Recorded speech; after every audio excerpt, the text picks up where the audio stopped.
Hit Season 2. Bridge can also go by air. I think ByuN is about to 2-0 Solar. I think this is about to happen. I want that rematch in Classic and ByuN, but I don't think I'm going to get it rapid. These players are ready now. The map is loading. Let's jump into New Gettysburg for game number 2.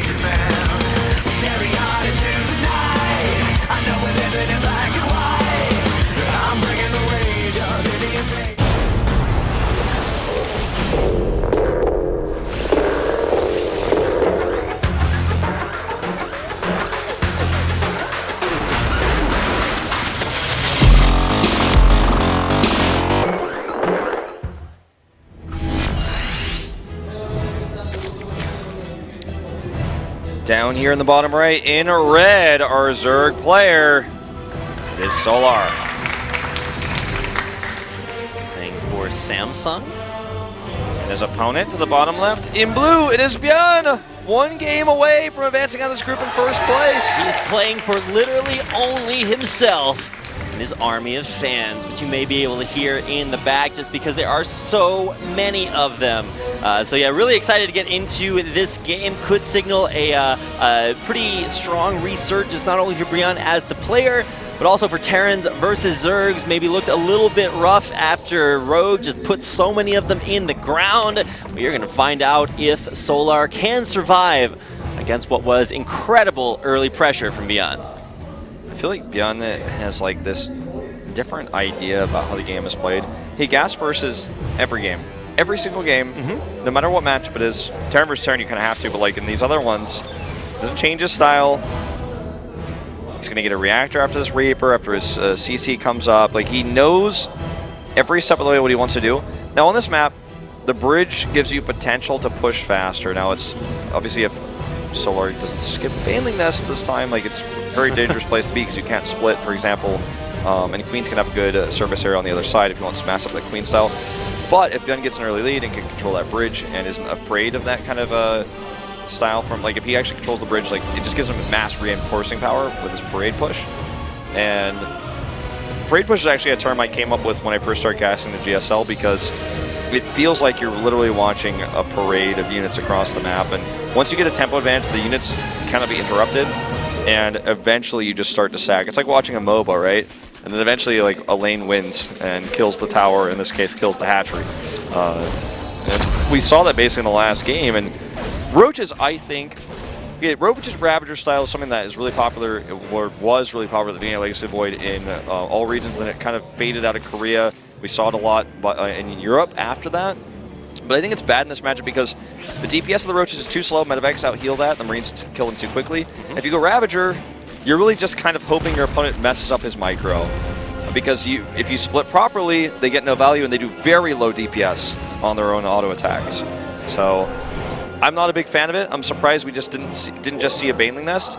Maybe he's afraid that, okay, I don't have Baneling speed, I can't hold this push without Baneling speed, but I think with the Queens and some of the links there, could have done a better job.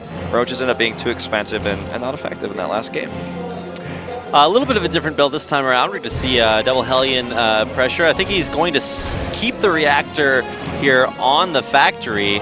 It's going to be a reactory as he pumps out these Hellions early. Banshees as well, so this is a really different build. Yeah, definitely kind of meching it up here to start, not necessarily committing to that. We'll see what the tech route is for ByuN. Definitely a different... I think he is going to mech, you know, because he's not producing out of his barracks. We don't know for sure, like you said, but I'm starting to lean towards it because...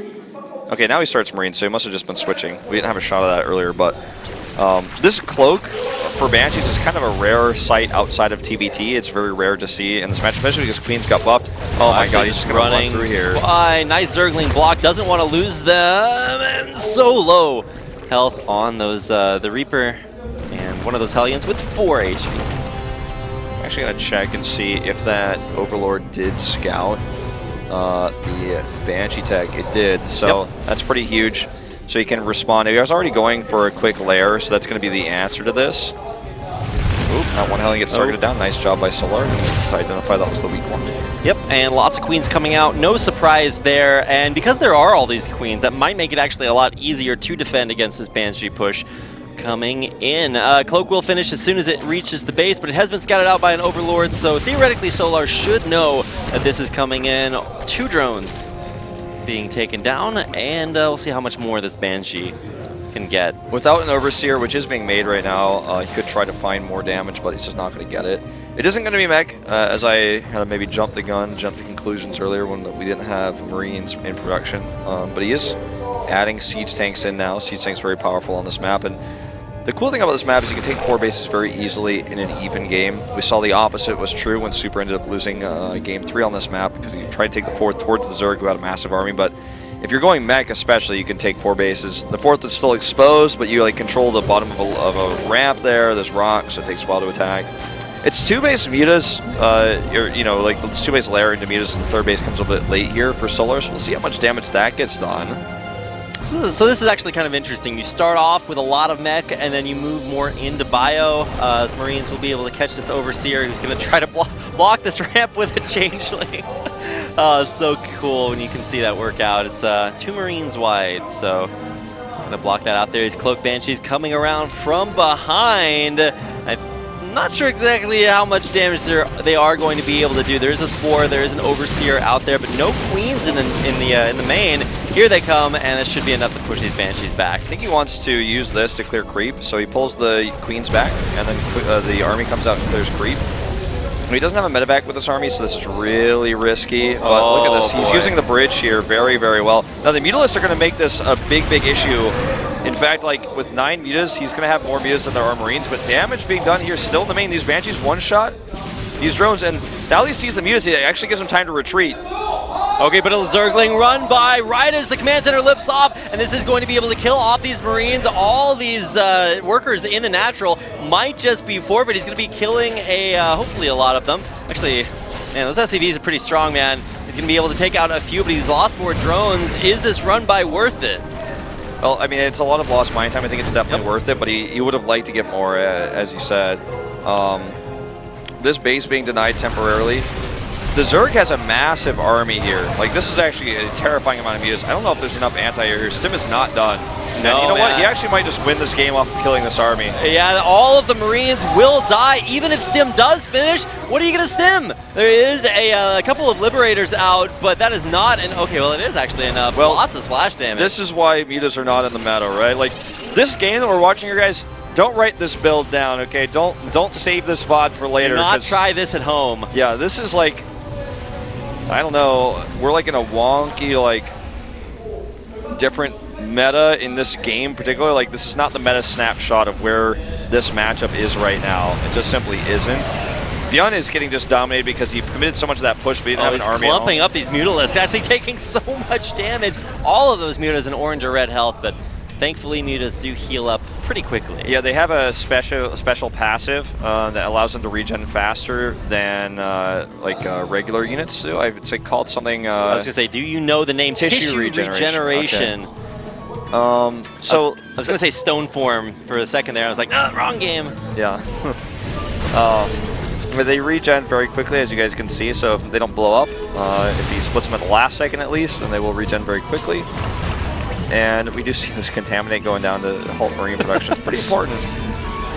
Yeah, so no more Marines for now, but he has actually refilled the Marine count, and that was actually a little bit of a scary, sketchy situation earlier when all those mutas were able to take down all of the Marines. Thankfully, 2 Liberators are pretty good, but here come the Banelings. Well, if you wanted them in Game 1, or in Game 2, in Game 1. This is Game 2, and might be the last one here. If ByuN can hold this and then turn it around, are there enough Mutalisks to take out these large Liberator numbers? Look like the answer is no, it's such low health. He has to back off here. It's crazy. ByuN is just barely holding on in this game. He's so massively behind, and I don't think he can hold this CC if the Mutas come over. Ooh, nope, he wants does to need to lift those. So many Banelings here. This CC is actually just dead. Or is it? Banelings rolling in. They do get the Baneling speed there just in time. Rolling on up, but will they be able to connect here with the Marines? Already starting to get targeted down there. Nice push back, and ByuN holds. He loses his CC. Yep. He wanted to bait this this fight. I think that's why he landed it there. And he was like, okay, if I kill this army, maybe I can counterattack and win the game. He lost his CC. He didn't kill really anything. He killed Banelings, I guess. I mean, he definitely did kill Banelings, right? But this is not enough damage. Right now, it's like he was already behind. He has to do really big damage with this push. But look at the creep. Like, don't tell me those are all tumors over there, right? Like, this is never going to get clean. I mean, he's going to get a lot of value off of the scans, but he doesn't actually have very much back at home to defend against this huge ball of mutas. Those mutas ever get touched by Liberators, they're actually just dead, but they're doing a great job at stopping the parade from this push to come out. Look at how much time my tumors God. by. It's crazy. So many tumors, but look at these Mutalisks. They're going to be killing off medevacs. They're going to be getting a lot of value off of this, and this is definitely going to need to pull ByuN back. So many Banelings! That's game. Oh my GG. God, yeah, instant GG. All right. Okay, a little bit anticlimactic there on the ending. Turns out if you lose your whole army to Banelings, the game does not go your way. That was a super weird game. I know New Gettysburg will create games like that, but I guess maybe he's worried if he didn't go for. That's one of my first TVZs I've seen on that map that actually went to that was not done by an all-in. So maybe he was worried. Maybe in the meta on this map, oftentimes Terrans will take the islands if they don't go for metas. So you kind of have to do that to control the air. He committed so much to Banshees that got a decent amount of damage done, but it was not enough. Then he actually had that push out there. And when he committed to the attack, the run by hit, he didn't have an answer for that. Then he didn't have an answer for the mutas. He didn't have enough units. His stim was really late. He's going gas first in these super hyper tech builds. And if they work out, because Classic doesn't split his probes versus Widow Mines, then he gets massively ahead. But if there's just a defense, he's like, oh God, my stim was so late. Now what do I do? Against Classic when he lost that game too with the DTs, it's like, okay, ByuN, you couldn't defend 2 DTs even though you killed a bunch of probes. You have no stim and you have no pressure. You can see on his face, he's like,